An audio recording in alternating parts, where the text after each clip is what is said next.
तो चलिए दोस्तों, आज हम न्यू टॉपिक के ऊपर डिस्कस करने वाले हैं जिसका नाम है बैक्टीरिया। बैक्टीरिया होते क्या हैं, ये कहाँ रहते हैं, आज हम आपको फुल डिटेल्स में समझाने वाले हैं और इसका इजी नोट्स देने वाले हैं। ये टॉपिक आपका 11th और बीएससी फर्स्ट ईयर बॉटनी और एमएससी फर्स्ट सेमेस्टर में ये आपका टॉपिक है। मोस्ट आईएमपी क्वेश्चन है, ये हर साल आपके एग्जाम में आता है, आप इसे नोट डाउन जरूर कर लेना। ठीक है, तो चलिए दोस्तों वीडियो करते स्टार्ट। और अभी तक आपने हमारे चैनल को सब्सक्राइब नहीं किया है, चैनल को सब्सक्राइब और बेल आइकन को हिट कर लेना ताकि हमारे वीडियो की नोटिफिकेशन आप तक पहुंचती रहे। तो चलिए देखते हैं बैक्टीरिया होते क्या हैं।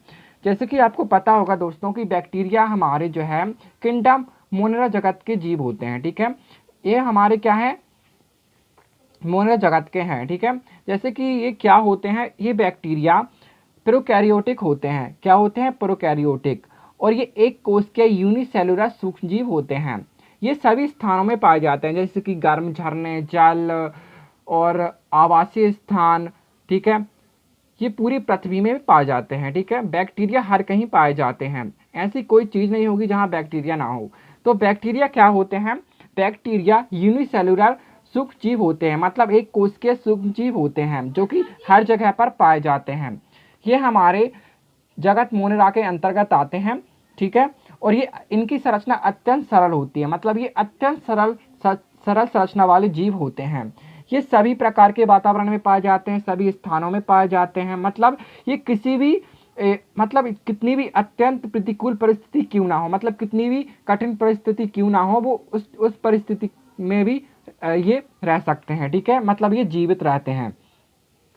मतलब ऐसा कोई भी जीव नहीं रह सकता जहां पर बैक्टीरिया जीवित रह सकते हैं। ठीक है, ऐसा कोई भी स्थान नहीं है जहां पर बैक्टीरिया ना हो। ठीक है, ऐसा माना जाता है कि जीवाणु कहने वाले एक कोश के जीवी होते हैं, मतलब इनकी जो उत्पत्ति हुई है इनकी प्रोजीनोट से हुई है, मतलब जो प्रोजीनोट होता है उससे इसकी उत्पत्ति हुई है। ठीक है, तो इतना तो आपको पता चल गया होगा कि बैक्टीरिया होते क्या है। जैसे कि हमें कोई बीमारी हो जाती है तो हम डॉक्टर के पास जाते हैं तो हमें बताते हैं वो फंगल इन्फेक्शन है। जैसे कि बुखार हो जाता है तो ये भी हमें क्या होता है, बैक्टीरिया की वजह से ही होता है। या आपको कहीं खुजली होती है या आपको फंगल इन्फेक्शन हो जाता है तो ये इसका कारण भी बैक्टीरिया होते हैं। जहाँ तक आपको पता होगा कि हमारे मोबाइल में भी बैक्टीरिया होते हैं। जैसे कि हम मोबाइल को यूज़ करते हैं तो हमको अपने हाथों को अच्छे से वॉश कर लेना चाहिए, क्योंकि अगर हम ऐसा नहीं करेंगे तो बैक्टीरिया हमारे बॉडी के अंदर चले जाएंगे और ये बहुत ज़्यादा सर्वाइव भी करते हैं। ठीक है, तो चलिए दोस्तों हम सबसे पहले इसकी डेफिनेशन देख लेते हैं। डेफिनेशन तो मैंने आपको बता दी है कि ये कैसे होते हैं। जैसे कि बैक्टीरिया सर्वव्यापी एक कोशिकीय दृढ़ भित्ति वाले प्रोकैरियोटिक सूक्ष्मजीव होते हैं। संरचना में अत्यंत सरल होते हैं। इनके द्वारा पाद पौध जंतुओं में भयंकर रोग उत्पन्न होते हैं, जहां तक कि मनुष्यों में भी रोग उत्पन्न कर देते हैं। एक टाइप से हमारे लिए बैक्टीरिया हार्मफुल भी होते हैं और ये बेनिफिशियल भी होते हैं। ठीक है, तो इनकी जो है विज्ञान की वह शाखा जिसके अंतर्गत जीवाणु तथा उसकी क्रियाओं का अध्ययन किया जाता है, जीवाणु विज्ञान मतलब बैक्टीरियोलॉजी कहते हैं। ठीक है, इनकी खोज एंटोनी वॉन ल्यूवेनिहोक ने 1674 में की थी। ठीक है, तो यहाँ पर आप देख सकते हैं दोस्तों, इसके थोड़े पॉइंट है। इन्होंने स्वयं बनाए हुए सूक्ष्मदर्शी द्वारा अपने दांतों की मैल में अनेक छोटे छोटे जीव देखे। उन्होंने इन्हें एनिमल क्यूल कहा। क्या कहा? एनिमल क्यूल कहा। इसी के साथ उन्होंने जीवाणु मतलब बैक्टीरिया के 3 प्रमुख आकृतियां जैसे कि गोलाकार हो गई, राउंड शेप हो गया, छड़ाकार, सर्पिलाकार का वर्णन किया। इनके बारे में हम डिटेल में समझेंगे। ठीक है, चित्र सहित।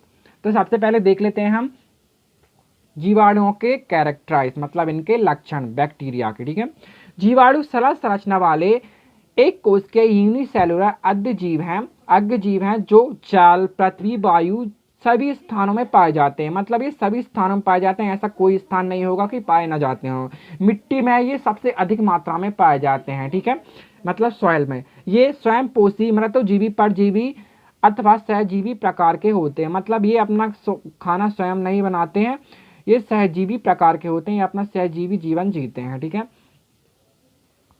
ये क्या होते हैं? अब जीवाणु प्रोकैरियोटिक जीव हैं। इनमें सुविकसित केंद्रक इन सभी का क्या होता है? केंद्रिका कोशिका अंगों का इन सब में अभाव होता है। ठीक है, जनन मुक्ता विखंडन अथवा मुकुलन द्वारा होता है। ठीक है, और कुछ जीवाणुओं में वास्तविक लैंगिक जनन नहीं होता है। कुछ जीवाणुओं में क्लोरोफिल पाया जाता है जो कि बिखरी हुई पट्टिकाओं में क्या होता है? स्थित होता है। तो ये हमारे हो गए जीवाणु कैरेक्टराइज। अब हम देख लेते हैं दोस्तों इनके जो आकार होता है वो देख लेते हैं, ठीक है। तो चलिए,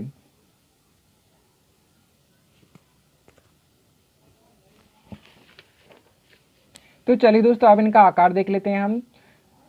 तो ये आकार में कैसे होते हैं दोस्तों, ये इनमें बहुत ज़्यादा जो है विविधता पाई जाती है। जैसे कि सामान्यतः जीवाणु का औसत आकार 1 से 5 माइक्रोन म्यू होता है, ठीक है। सामान्य जीवाणु जो होते हैं इनका आकार कितना होता है, 1 से 5 म्यू होता है।